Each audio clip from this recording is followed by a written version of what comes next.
কুষ্টিয়ার খোকসা উপজেলায় সড়ক দুর্ঘটনায় 2 বোন সহ 4 শিশুর মৃত্যু হয়েছে। সকালে কুষ্টিয়ার রাজবাড়ী আঞ্চলিক মহাসড়কের কুঠিপাড়া এলাকায় এই দুর্ঘটনাটি ঘটে। নিহতরা হলেন 2 বোন মারিয়া, তানজিলা এবং তাদের সহপাঠী মিম ও পিথি। স্থানীয়রা জানিয়েছে, সকালে শিমুলিয়া কুঠিপাড়া জামে মসজিদ থেকে আরবি পড়া শেষে দল বেঁধে বাড়ি ফিরছিল 4 শিশু। এ সময় কুঠিপাড়া এলাকায় রাস্তা পার হওয়ার সময় কুষ্টিয়াগামী একটি মাইক্রোবাস তাদের চাপা দিয়ে পাশের পুকুরে উল্টে পড়ে। এতে ঘটনাস্থলেই একজন এবং পরে উদ্ধার করে হাসপাতালে নেওয়ার পর চিকিৎসাধীন অবস্থায় 3 জনের মৃত্যু হয়।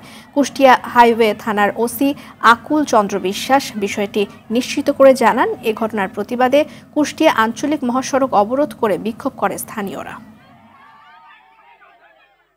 সকাল 7টায় আপনার ঢাকা থেকে মাইক্রো কুষ্টিয়ার দিকে যেতে 5টা মেয়ে কোরআন শরীফ পড়ে বাড়ি যাচ্ছিল স্থানীয় মসজিদ থেকে।